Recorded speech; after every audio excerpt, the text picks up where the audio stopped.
Welcome back to Dive Twang. I'm Dave. I'm going to do this a little bit different today with the format. I'm just going to kind of think out loud, okay? Because there's so many things that you could do with this piece. And sometimes I just feel like trying this. Like rather than try to nail it down to just, one or two specific things, I kind of wish I was like live right now or something because this, what I'm about to share with you will likely uh, very possibly create more questions than it does answers. But let's try to let that be a good thing, okay? And then put some stuff in the comments about it or whatever. It's not that it's going to be confusing. You're going to be able to pull some stuff out of this, but some of it, you're going to have to pick your battles. Take the stuff that makes sense to you and work on it, and kind of leave the rest. And we'll see how this turns out. I think it'll be a good one. We've already done one video on this progression, okay? I will have some of this loop at the end of this one, as usual, for you to practice with. We're going to jump right in here, okay? And I will just kind of preface this by saying that we're going to be talking about the Dorian mode, and we're going to be specifically looking into like how we can use the whole family of chords and arpeggios and things that go with that mode, okay? Now, I've got my tracks song length here on this video set for about 16 minutes, okay? We're not going to say everything or do everything there is to do or say about this in the next 14 and a half minutes, right? But there's going to be some good stuff in here, some nuggets for you to pull out. And then, like I said, ask some questions. Some of it's going to click right away for you, I think. So, Dorian, all right, the second mode of the mode based on the second tone and related chord of the of a major key. Okay, so we're in A Dorian.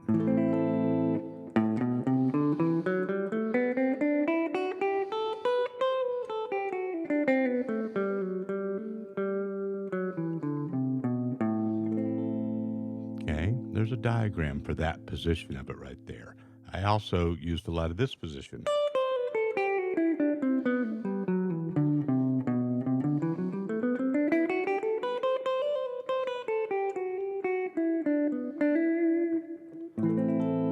Okay, so you hear the difference already, right? Because when you move positions, you tend to stop and start and dwell and hang around and feature different notes within it.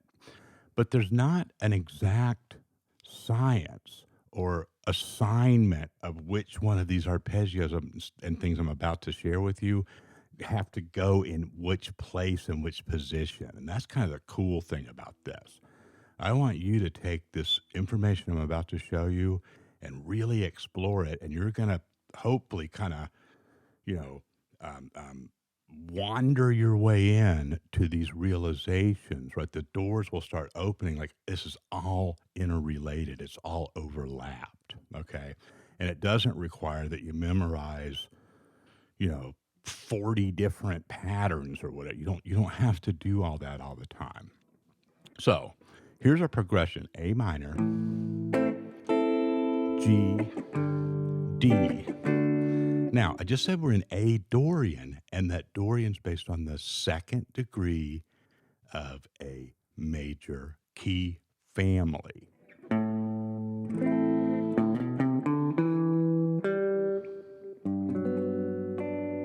Okay, so if I could just walk it down a whole step, right? It's G major 7. Okay, just in the backing track, and when I'm playing the rhythm, I'm just playing a G major triad. There's nothing in there but G, C's, and D's. Okay, but if you look at the key that we're saying we're really in here by making this our approach to this jam A Dorian, it's G major 7. Because if you counted up the notes in that scale, you'd have a major 7, 1 degree lower than the root. Okay, maybe that raises some questions for you. Don't worry about it right this minute. But make a note to yourself. Okay, look into major keys and what's going on with that. A lot of stuff on this channel about that, actually. So, if we wanted to play a jazzier version, we could say our progression was more like.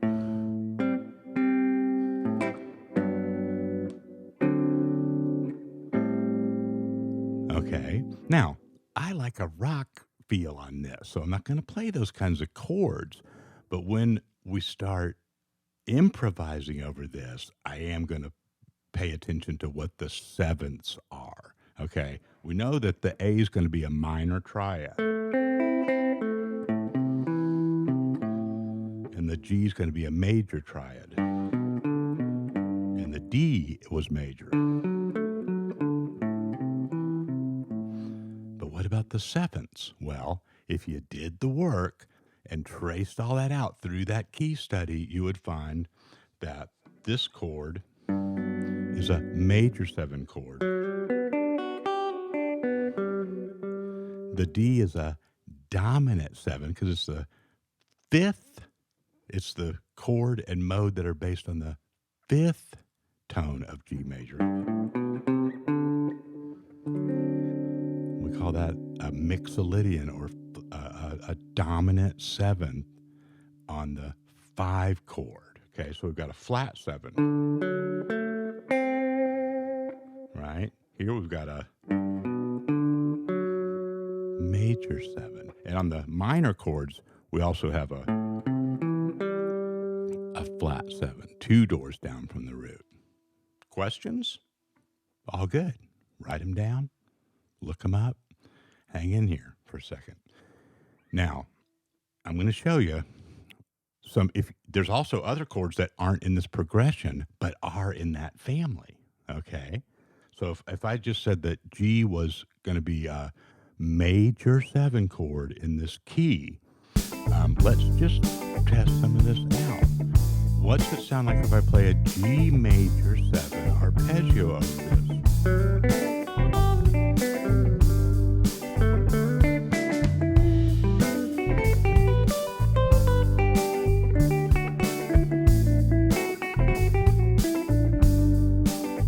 Not bad, okay? Let me just show you a shortcut. The C, the chord and mode that are based on the 4th degree of this, will also be a major 7 if you sort it all out.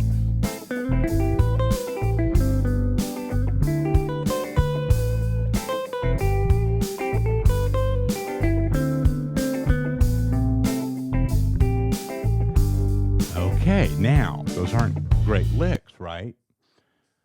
But check this out. Now, if you're looking at this and you're like, well, I'm about to bail on this because I don't know a major 7 arpeggio. Okay, fair enough. That's what you want to look into. Okay, but when I say any kind of 7th arpeggio, it's the root, 5th, 3rd, and 7th. You just need to sort out which notes those are. But here's the key to this whole thing.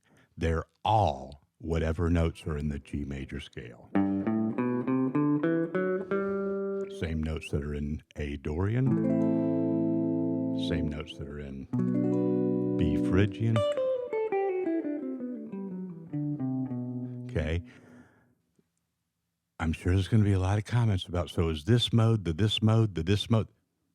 Nothing wrong with those questions. It's probably a lot simpler than your initial jump to explanation of all of this. It's simply the notes that are in that one chord, the one chord of the key, the do, re, mi, the major scale for that key, just starting on every different tone. And when we do an arpeggio, we're just playing the odd numbers. 1, 3, 5, 7, 9, 11, 13. See? Let that sink in, okay? Or not, or just keep going, have some fun, and it'll fall into place. Now, we're not going up into the 9s and 11s and 13s and stuff right now. But you're playing those notes whether you know it or not, because when you use a system like this, you're covering all the bases. You're just not getting hung up on what to label every single thing. Here's what's going to work out brilliantly on this track as far as arpeggios go, and working that in. We already know from the other day that minor pentatonic is good.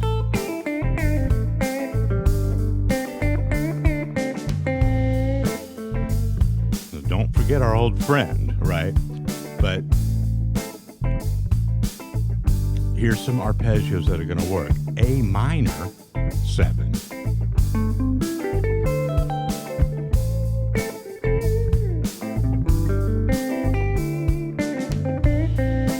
That almost looks just like an A minor pentatonic shape, doesn't it? E. It's the relative minor for the G major.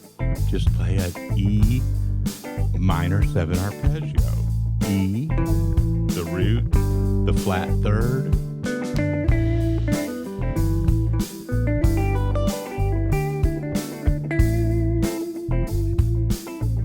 Here's a diagram for that one, because this sounds great over this progression.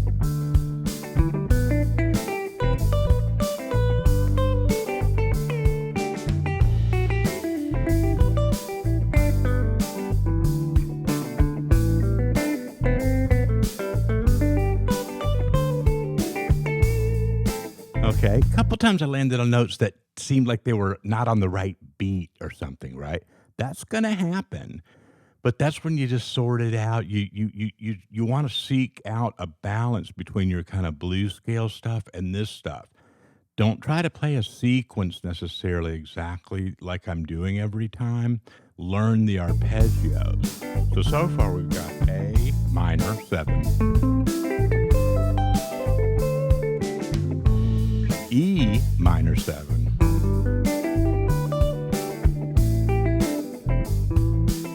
okay, G major 7, C major 7,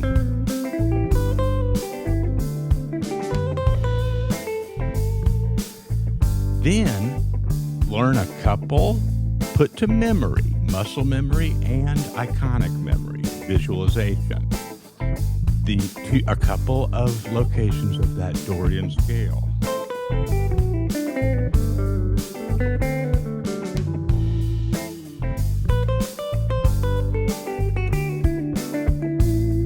Now watch when I use this position and combine it with that E minor 7.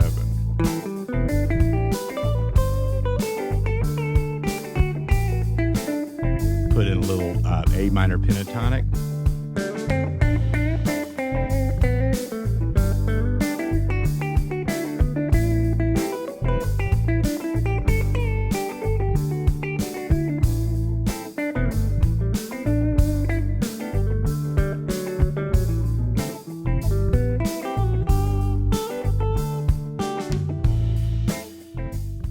Okay, now,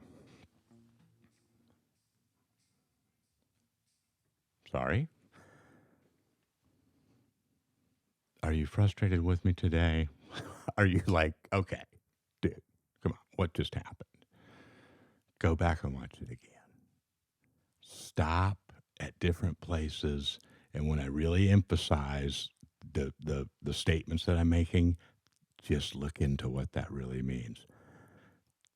4 arpeggios to play over this A Dorian progression is the key to this. A minor 7, E minor 7, G major 7, and C major 7. You just work, even if you don't know the reasons why, you work some of those out, you experiment with it, you mix it in there with that minor pentatonic and that straight Dorian scale in a couple positions. You're doing a lot. And, be patient, but you're going to see some stuff really blow up if you really do the work on that. Let me know how it goes. Appreciate you as always. Take it easy.